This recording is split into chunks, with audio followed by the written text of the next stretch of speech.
देखो मुझे क्या लगता है कि जो 18 से 25 की एज है, ठीक है, ये पूरा डिपेंड करती है कि आप, ये ही पूरा डिफाइन करती है कि आप पूरी जिंदगी कैसे जीने वाले हो। मैं बताता हूँ कैसे, ठीक है।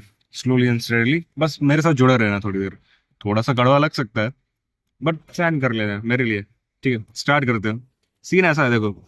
लोग कहेंगे कि मेरा बचपन ऐसा था कि मैं इतना गरीब था, मैं इतना अमीर था, ये है वो, मेरे जेनेटिक अच्छे नहीं है, मेरी बॉडी अच्छी नहीं दिखती, मैं मेडिटेट करता हूँ, मैं ये करता हूँ, मैं वो करता हूँ, लेकिन फिर भी सामने वाला क्यों बेहतर दिखता है, सामने वाले के रिजल्ट क्यों इतना, वो बेसिकली क्यों मेरे से आगे। तुम्हें हमेशा ये क्वेश्चन होता होगा, ये हमेशा डाउट होता होगा, राइट। पर क्या तुमने अपने गिरेबान में जाकर देखा है? तुम अभी 18 साल के हो, तुम 19 साल के हो, 20 साल के हो, मेरे एज के हो, 22 साल के या फिर 21 साल के हो, ठीक है। और अभी भी अगर तुम घर से पैसे मांगने पड़ रहे हैं तुम्हें, लाइक पापा रिचार्ज करा दो, तुम्हें कभी सोचा है? मैं अपनी कहानी तुम्हें सुनाता हूँ, ठीक है। आज से कुछ साल पहले जब मैंने कॉलेज को ज्वाइन किया था, मेरा पहले लाइक ईयर था, ठीक है। एंड अभी तक लॉकडाउन नहीं लगा था, ठीक है, तो मेरा ब्रेन फक नहीं हुआ था। हाँ, उससे पहले की बात है, 12th तक मैं एकदम इनविजिबल गाय था, ठीक है। मैं इंट्रो हाईली इंट्रोवर्ट, यानी कि जो बंदा जिसको टीचर जानते ही नहीं है, जिसका नाम भी उनको याद नहीं होगा, अगर मैं आज मिल भी जाऊँ उनको, उनको याद ही नहीं होगा कि मैं उनके क्लास में से ही पढ़कर निकला हूँ। मैं इस तरह से इंट्रोवर्ट था, ठीक है, मुझे बोलना पसंद ही नहीं था। मैं बस एक ही चीज क्या करता था, मुट्ठी पेला करता था। एंड बड़े बड़े यूट्यूबर्स को वीडियो देखकर बड़े बड़े आईआईटी या फिर ऐसा कुछ करने का मतलब सपना देखा करता था। एकदम कुछ बड़ा ही जिंदगी में करने का सपना देखा करता था, बिना कोई कर्म किए, ठीक है। या तो बड़ा यूट्यूबर बनूंगा मैं, या तो जेडब्ल्यू क्रैक करके आईआईटी में जाऊंगा मैं। ये सारी चीजें सोचा करता था, संदीप महेश्वरी के वीडियो देखा करता था, विवेक विंद्रा के साथ, ठीक है। एंड बस मोटिवेशन मोटिवेशन, ज्ञान ज्ञान ज्ञान ज्ञान लिया करता था। तो उस ज्ञान का करता क्या था मैं? कुछ नहीं। फिर कॉलेज का टाइम आया, एंड मुझे एक बहुत ही बड़ा झटका लगा, ठीक है। क्यों? क्योंकि मैंने देखा कि पूरी लाइफ मेरी इधर की उधर हो गई है।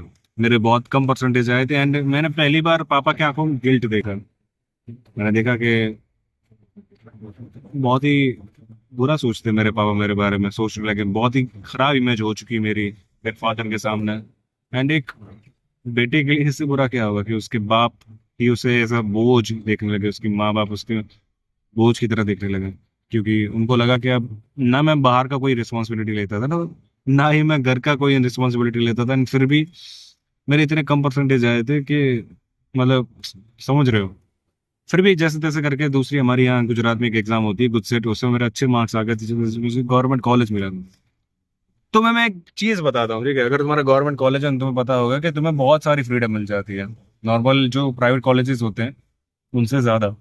एंड जिसकी वजह से क्या हुआ कि मैंने ना सोचा कि आज से मैं ये कचरे जैसी जिंदगी नहीं जीऊंगा। मैंने सारी चीजें छोड़ दी, मैंने मोटिवेशन एक्सटर्नल लेना बंद कर दिया, एंड मैंने डिसाइड किया आज से मैं हूँ एक्सट्रोवर्ट। मैंने डिसाइड किया, मैंने चूज किया मैं एक्सट्रोवर्ट हूँ। एंड उसी दिन से मैंने इतने सारे लोगों से बातें की, इतने सारे लोगों से बातें की कि पहले ही साल में मुझे हर कोई जानता था, सीनियर से लेकर अलग अलग डिपार्टमेंट के लोगों से, ठीक है। एंड फिर लॉकडाउन लग गया, फिर मेरा माइंड फक फिर से हो गया, एंड वो बात अलग थी। पर मैंने 22 साल की एज में हूं मैं अभी, और मैंने पिछले 4-5 सालों से अपने पापा से कभी कहा नहीं है कि मेरे फोन में रिचार्ज करा दिया तो मुझे पैसा भेज दो, मुझे जरूरत है। क्यों? क्योंकि मुझे शर्म आती है। मुझे कहने में बहुत ही शर्म आती है, कहने में कि पापा मेरा रिचार्ज करा था, रिचार्ज खत्म हो गया। लेकिन अगर तुम सोचो, मैं मेरा एग्जांपल छोड़ देते, मेरा चलो कैंपस प्लेसमेंट हो गया था, ये वो मुझे बहुत मैं बहुत लकी हूँ, मान लिया मैंने। पर क्या हो अगर तुम 25 साल के हो, 27 साल के हो, 28 साल के हो, और तुम अभी भी फोन कर रहे हो, पापा पापा मेरा रिचार्ज खत्म हो गया, रिचार्ज करा दो। शर्म आती है तुम्हें? इस वीडियो को ज्यादा लोग नहीं देखने वाले, मैं जानता हूँ, ठीक है, लेकिन फिर भी जो दो लोग, एक लोग देखने वाला है, मैं तुमसे बात कर रहा हूँ। इमेजिन करो कि तुम, मान लो तुम अमीर बाप के भी बेटे हो, या फिर तुम मिडिल क्लास से हो, तुम्हारे पापा ने तुम पढ़ा दिया, एंड तुमने ग्रेजुएशन कंप्लीट कर ली। अगर तुम बहुत अमीर हो, या फिर तुमने कैसे भी करके कन्विंस कर लिया अपने पापा को, पोस्ट ग्रेजुएशन की है, तुमने पोस्ट ग्रेजुएशन भी कर ली। तुम 22 में फ्री होने वाले थे, लेकिन अब तुम 24 या 25 में फ्री होते हो। अब तुम घर आते हो, और रिश्तेदार आते हैं तुम्हारे घर पर और पूछते कि आपका बेटा क्या कर रहा है। अब माँ बाप है, ठीक है, वो अपने बेटे की बुराई तो कर नहीं सकते, निठल्ला तो बोल नहीं सकते। तो क्या कहेंगे, गवर्नमेंट जॉब की तैयारी कर रहा है मेरा बेटा, या फिर क्या कहते हैं कि पोस्ट ग्रेजुएशन कर रहा है। तुम्हें क्या लगता है उनके दिमाग में क्या अभी तुम्हारी इमेज बनी होगी? Wasted, right.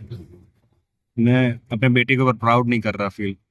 और तुम क्या ऐसे बेटे बनना चाहते हो जिसके माँ बाप को उसके ऊपर प्राउड की जगह ये फील हो, गिल्ट फील हो कि मैंने इसको जन्म ही क्यों दिया, ये तो निठल्ला है, ये तो कुछ कर नहीं पाएगा अपनी जिंदगी में। तो ऐसा बनना चाहते हो वाकई में, देन शेम ऑन यू। मैं ये नहीं कहता कि तुम सब कुछ लाइक बेस्ट सन बन जाओ, एकदम ऐसा आइडियल, क्या कहते हैं वो, प्रहलाद, प्रहलाद था क्या वो, जो भी था, जो अपने माँ बाप को कंधे पे लेकर चारों धाम की यात्रा करवाई थी, ठीक है। मैं तुम्हें वो श्रवण कुमार बनने को नहीं कह रहा हूँ। मैं तुम्हें बस इतना बनने कह रहा हूँ कि अपने माँ बाप को कभी गिल्ट मत दो यार कि उन्होंने तुम्हें पैदा किया। कभी ऐसा तो मत फील होने दो उनको कि यार गलती कर दी तुम्हें पैदा करके। उन्होंने तुम्हारे लिए बहुत सारे सेक्रीफाइसेस किए हैं, उनका जितना तुम कभी कर नहीं पाओगे, लेकिन जितना हो सके उतना तो करो। अगर तुम 21 के हो, 20 के हो, 22 के हो, तो ट्राई तो करो एटलीस्ट यार, पैसा कमाने की ट्राई तो करो। चलो नहीं कमा पा रहे, कोई ना कोई सर्कमस्टेंसेस तुम्हें नहीं मिल रहा है, तुम्हें कुछ अपॉर्चुनिटी कि तुम पैसा कमा सको, लेकिन तुम रिस्पॉन्सिबिलिटीज तो करके ले सकते हो ना। तुम बोल तो सकते हो पापा कोई बात नहीं पापा, मैं ये चीज करूंगा, मैं सब्जी लेने जाऊंगा, मैं ये काम करूंगा। समझ रहे हो? थोड़ा तो थोड़ा सही उनको प्राउड फील होने दो। तुम्हें भी मेच्योरिटी आएगी, तुम्हें भी समझ में आएगी दुनिया कैसे काम करती है। तुम जब मार्केट में जाओगे, तुम खुद एक मर्द बनोगे। आज नहीं तो कल तुम्हारे कंधों पे है ना जवाबदारी आने वाली है। तुम अगर मेल हो, तुम्हारे कंधों पर आने वाला है, तो तुम कैसे एक्सपेक्ट कर सकते हो कि तुम अचानक से कुछ ले आओगे? तुम पता क्या करते हो? तुम मेरी तरह करते हो। जब मेरे पापा पूछा करते थे ना बचपन में कि तुम कौन सी नौकरी करना चाहते हो, तुम कैसे कौन सी गवर्नमेंट जॉब पकड़ोगे, तो मैं हमेशा कह दिया करता था कि कोई ना कोई तो पकड़ ही लूंगा, ठीक है, बाद में उस टाइम पर देखा जाएगा, उस टाइम सोचेंगे, कोई क्या पता क्या बेटर ऑप्शन मिल जाए। और ऐसे डाल दिया करता था। तुम भी सेम सोचते हो कि अरे मेरी तो एज ही क्या है, अभी नहीं तो बाद में सोच लेंगे, क्या ही फर्क पड़ता है। पर सोचो एक बार, अगर मान लो तुम पोस्ट ग्रेजुएशन करके आ चुके हो, तुम 25 साल के हो और तुम्हारी जॉब नहीं लगी, अब तुम क्या करोगे? पापा के पैसों पे पापा के पैसों पे खाओगे नहीं? तुम ऑलरेडी फ्री में रहते हो, तुम खाना का पैसा नहीं देना है, तुम्हें लाइट का पैसा नहीं देना है, तुम्हें मोस्ट ऑफ चीज़ों का पैसा नहीं देना, और उसके ऊपर भी तुम्हारा जो पर्सनल खर्चा है उसके लिए भी तुम पैसा मांग रहे हो। तुम्हें दोस्तों के साथ घूमने के लिए भी पैसा चाहिए अपने माँ बाप का। अगर तुम यार पैसे वाले घर से भी बिलोंग करते हो, देन यार उन सब कुछ पैसे लगे बिजनेस क्यों स्टार्ट कर देते हो? तुम सोचो यार, मुझे शर्म आती है अभी से। मैं इतना तो सारी चीज़ें फ्री में ले ही रहा हूँ, अब अपने पर्सनल खर्चे के लिए भी उनसे पैसे मांगू? क्या मैं इतना मैन इनफ नहीं हूँ क्या कि मैं इतना खुद कमा सकूं? मेरी वाइफ आएगी, आज नहीं तो कल मेरी वाइफ आएगी, बच्चे होंगे, तब भी क्या मैं अपने पापा से पैसे मांगूंगा? तब भी क्या मैं पापा से कहूंगा हर चीज के लिए? नहीं, राइट। और तब मेरे पास अचानक से रिस्पॉन्सिबिलिटी आएगी पूरे घर को चलाने की, तब मैं मेरे कंधे क्या इतने मजबूत होंगे? अनट्रेंड कंधे मेरे इतने मजबूत होंगे कि वो इतनी बड़ी जवाबदारी मेरी, मेरे बीवी की, मेरे बच्चे की रिस्पॉन्सिबिलिटी एक साथ उठा सकें? नहीं, राइट। उनको अभी से ग्रो करना पड़ेगा, उनको अभी से ट्रेन करना पड़ेगा मुझे, एंड उसके लिए मुझे रिस्पॉन्सिबिलिटीज लेना आना पड़ेगा, मुझे काम मेहनत मुझे करनी पड़ेगी। एंड वही मैं तुम्हें कहना चाहता हूँ, स्ट्रगल करना शुरू करो, स्ट्रगल से प्यार करो। स्ट्रगल एक ऐसी चीज है जो तुम्हें ग्रो करती है, अंदर से, बाहर से, हर जगह से। तुम्हें देख कर ही पता चल जाता है कौन इंसान, लाइक तुम बात करते हो, तुम्हें किसी किसी इंसान का रिस्पेक्ट करने का मन करता है। क्यों? क्योंकि उसने इतने सारी चीजें फेस की, इतनी सारी रिस्पॉन्सिबिलिटीज वो लेके चला है, कि वो उसकी स्माइल से, उसकी बात करने के तरीके से झलक आती है। और वही चाहिए ना, तुम्हारी बीवी तुम्हारी रिस्पेक्ट करे, तुमसे प्यार करे। ना कि तुम्हें एक ऐसा सिनारो चाहिए कि जहां पर तुम्हारी बीवी तुम्हारी रिस्पेक्ट नहीं कर पा रही। अरेंज मैरिज सिस्टम बहुत अच्छा है कि तुम्हें कहीं ना कहीं से बीवी मिल जाएगी, पर वो बीवी तुम्हारी रिस्पेक्ट कर पाएगी, तुमसे प्यार कर पाएगी एक ऐसे इंसान से जो खुद की रिस्पॉन्सिबिलिटी उठाने के लिए तैयार नहीं है? सोचो एक बार, तुम्हारा बच्चा खुद पे प्राउड करेगा कि वो तुम्हारा बेटा है। क्लास में जब उसके दोस्त उससे मिलेंगे, उससे पूछेंगे तुम्हारे पापा कैसे हैं, क्या वो तुम्हारा प्राउडली नाम ले पाएगा? क्या वो कह पाएगा कि हाँ मेरे पापा ऐसे हैं? And this is it. अगर तुम्हें बदलना है बदलो, नहीं तो कोई बात नहीं, मेरा कुछ जा नहीं रहा है। And this is it for the video.